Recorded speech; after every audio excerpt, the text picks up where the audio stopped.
How's it going? I'm Andrew with Investors Hub, and today we're going to be talking with Jea Yu. He's a longtime stocks trader, and he writes for MarketBeat. And he's going to be talking to us about some of his impressions on the Coinbase DPO, and he's also going to share some stocks that he's been paying attention to. One of which he talked me into, and that was Nautilus. So share the video if you like it, and now I'm going to do the cool thing that all the cool YouTubers do, where we reach forward and swipe at the camera to do the transition.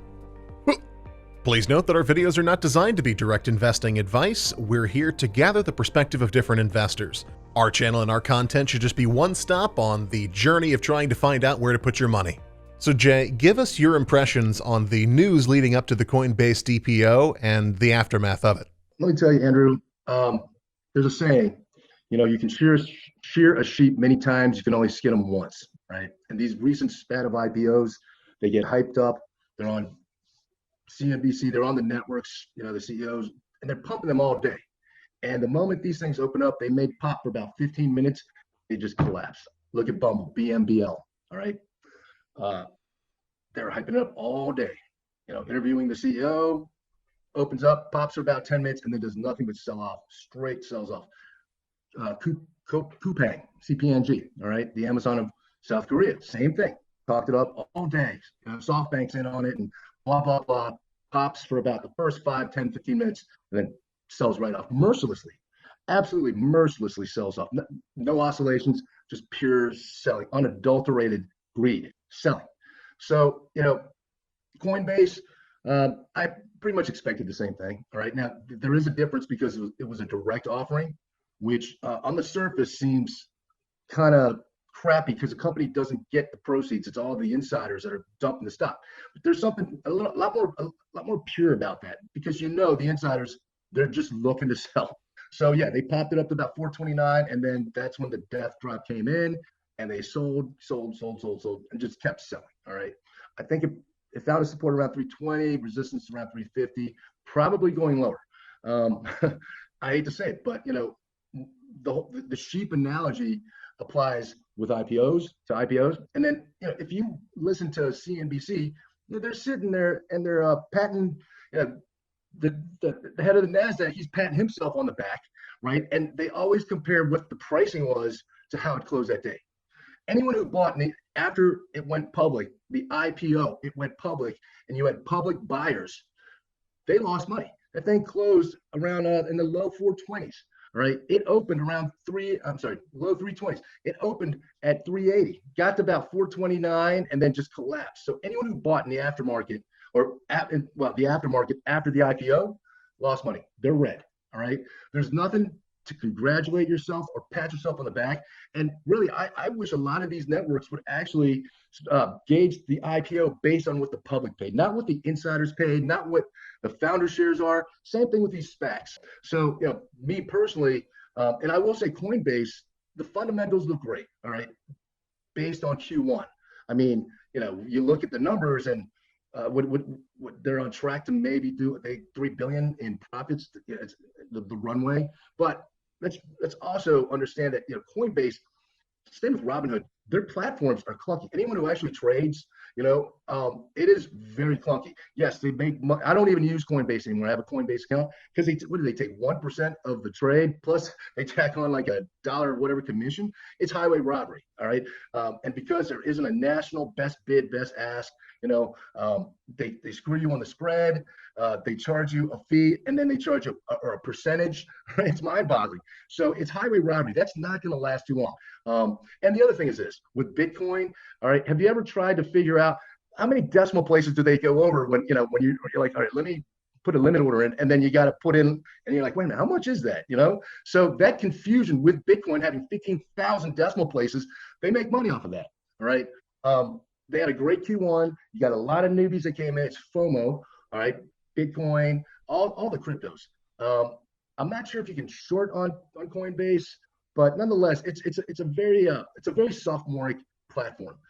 So you're not a big fan of Coinbase, but talk to us about some companies that you are paying attention to, and how are you navigating the market right now? My thing is, in this market with SPACs, with narratives that change literally now on a daily basis, I look for value. I look for value. All right, value in a sense that you take the most rudimentary fundamental analysis, PEs, right? Price earnings. And you give me a price earning that is cheap compared to the competitors. All right. Now, full disclosure, I am long Nautilus, NLS, all right, and eBay, EBAY. All right. I got calls on those. I love those two stocks. Nautilus, 70% year-over-year growth, connected fitness, a duopoly, basically with Peloton, as far as connected fitness devices are concerned. All right. Nautilus owns Bowflex, Schwinn, Veladar. Veladar has basically the same thing as Peloton's bike, but it has this lean function, so you can actually lean left and right, right? And it does the same thing, connected fitness, their JRNY Journey app, right? It's got a 9 PE. Peloton's got a 250 PE, okay?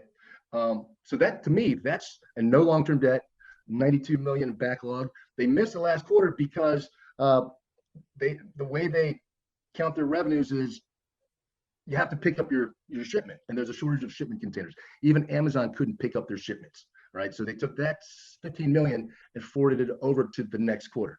So yeah, I don't know why this is not a $20 stock. All right, the float's very small too. It's just over 30 something million shares, which is super small, with almost a 17% short interest. So this, I think the market's going to reprice this thing correctly. So to me, that's value. All right, that is absolute value. Once again, connected fitness is, Peloton, give them credit. Connected fitness is the way to go. You buy a bike, it's one thing, but if you buy a subscription, now you have recurring revenues, all right? So Nautilus has just launched that JRNY, and it looks great. Okay, I think it could be an acquisition target. eBay, all right. Now eBay, you're seeing a lot of these legacy stocks starting to awaken. For example, Cisco, right? Remember Cisco used to be a high flyer in the 2000s. Okay, they are going through a reawakening. Cisco's breaking out, all right? Oracle is breaking out. But eBay, now these guys, they're trading at a 9, actually an 8 PE. Their growth is starting to expand again, all right? Upwards of 20, 25%. What's happening right now, first of all, with eBay, they've kind of nudged out PayPal, okay? So if you ever sell anything on eBay, you pay a 10% fee plus 3% transaction cost of PayPal. eBay managed payments, they've taken that over. They pretty much edged PayPal out. And the sellers used to complain about that because with PayPal, you'll get the payment immediately. With eBay, it can take up to 4 or 5 business days. But nonetheless, they're getting that 3%. Okay. eBay is the world's most liquid collectibles marketplace. And the collectibles market is going through the roof. All right. I mean, comics that were in the dollar bin, 4 months ago. Okay, you get them graded, you get a CGC 9.8, they're selling at $500. Okay, so the multiples of these comic books, it's not just comic books, Funko Pops, and Funko stock went through the roof as well. Even pins you put on your caps, sneakers. So the collectibles market is just going through the roof. And I think part of that probably has to do with all that extra money people are getting from the stimulus checks. All right, they got burned on Robinhood, so they're buying comics or whatever. All right, but comics, they're going through the roof. I know I'm a big comic collector myself. I'll give you a great example. G.I. Joe, #1. All right, a CGC 9.8. Okay, sold for $4,900, and that's because Hasbro's coming out. Steakhouse movie's coming out later this year. If you keep track of the Marvel Cinematic Universe, and as well as HBO Max, anytime they have a new series coming out, everyone is jumping for the first appearances of these characters. So, like I said, these elevated prices. I mean, I don't even try to buy on eBay anymore because the prices have just gone through the roof. And I've actually pulled my selling prices on a lot of stuff, or place them real high, because there's FOMO going on in that marketplace. And who is the house? It's eBay. So even if you look at eBay stock right now, it didn't sell off at all today. Meanwhile, you had Pinterest sell off, you had Snap sell off. So yeah, eBay is going to go through a multiple expansion. So yeah, I'm on the calls on eBay, and I think this thing is easily $70, $75, either into earnings or after earnings. They're going to surprise everyone because just like the price of Bitcoin, how it took off, the comic book, the collectible speculation market has gone through the roof. And like I said, if you want to bet on that market, bet on the house. and that's eBay. eBay is the most liquid outside of the actual auction houses. And I've noticed, the infrastructure stocks that we talked about, right? So some of these stocks are becoming bargains. So like the UUUU, Energy Fuels, right? The country's only operating uranium mill. Okay, so that's falling back down now under 550. So that's something they don't make money, but hey, they're grandfathered in. They have a monopoly at this point. So whenever you have a monopoly situation, you want to own some of that, especially with the whole infrastructure, the infrastructure bill. Who knows what the end product's going to be, but the reality is that they want to build supply chains. All right. So Intel's a winner with that. There is another one, MP Materials. Okay, and these guys are rare earth done in the U.S. because the reality is you can mine the rare earth elements, but you still got to ship them out to China to actually have them processed into batteries, into magnets. So these guys are building their own processing plant in the U.S. All right. So that and they've been working with the U.S. government and getting grants because they're getting funded for U.S. The supply chain to be vertically integrated completely in the U.S. And these guys they mine the rare earth elements to make magnets, not batteries just yet. They're going to look into that, but magnets. Here's the problem though.